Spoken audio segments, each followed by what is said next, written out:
Hello mga kaibigan.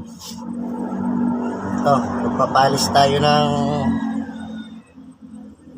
connecting rod bearing journal kasi medyo may kalawang na.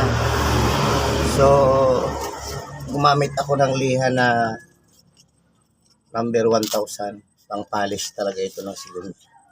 So, nandito na siya. Ilagyan ko rin ng sintas ng sapatos. So, ganito lang yan mga boss. Yan. Kinakailangan kasi polish natin to kasi para yung bagong bearing niya sa connecting rod bearing ay hindi magagasgasan. Kasi pag may kalawang, pag kinabit yung pag umikot yung bagong bearing, tatamaan yung bagong bearing.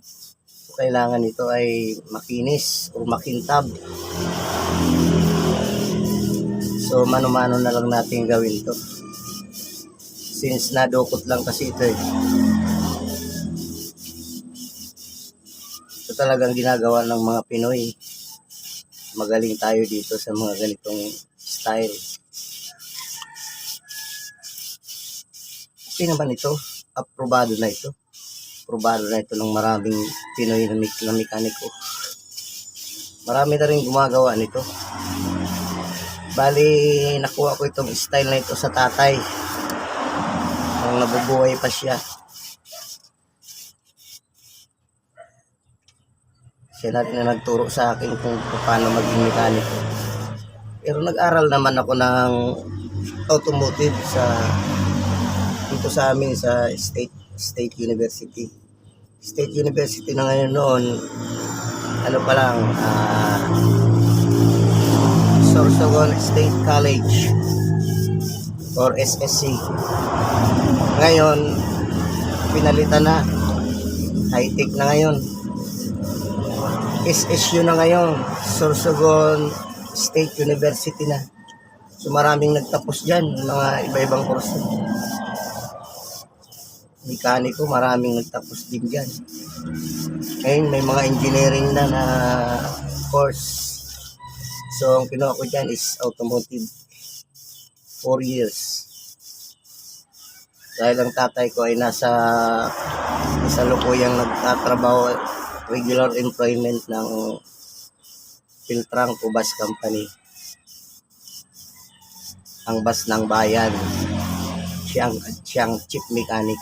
Siya nag-overhaul ng mga makina. So, ito ang pinamana sa akin ng tatay ko. Natuto ako ng dahil sa kanya.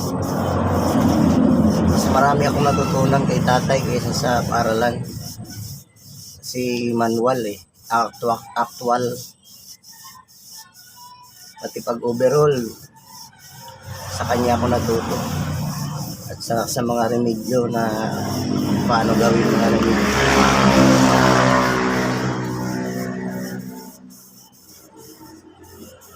So, kailangan pag mekaniko, kailangan may mahaba yung pasensya mo. Kasi pag may inipin ka or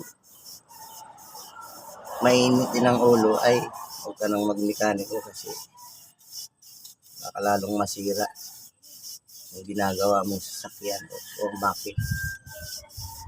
So, kailangan pag mekaniko ka, meron kang tiyaga at pasensya. Sabi nga nila, pag may tiyaga, maraming nilaga. Tulad itong ginagawa ko. Kailangan matyaga ka rito. So, yan. Siguro ko naman makintab na ito.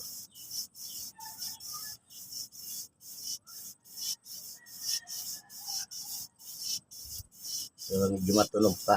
Maya-maya.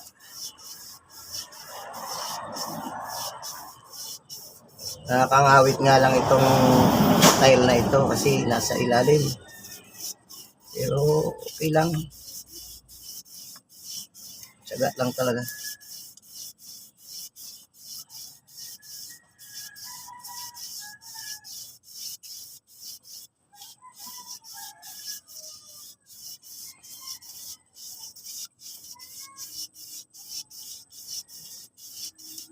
Masilan kasi itong sigunyal na ito. Ito ang moving parts ng makina. Andito lahat ng puwersa ng makina. Pag umiikot ito, pag umaandar, hindi ito nakikita. So, kailangan talaga dito makinis yung journal niya para tumagal yung connecting rod bearing. Standard pa ito mga boss.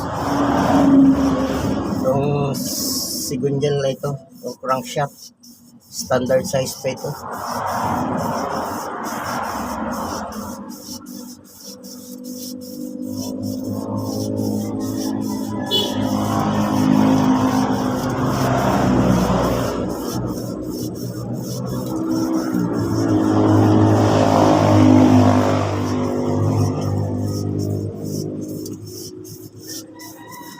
Tingnan natin, okay na.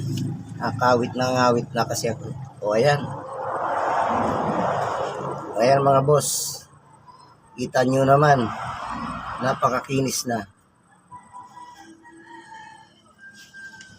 So, susunod natin ay number 3.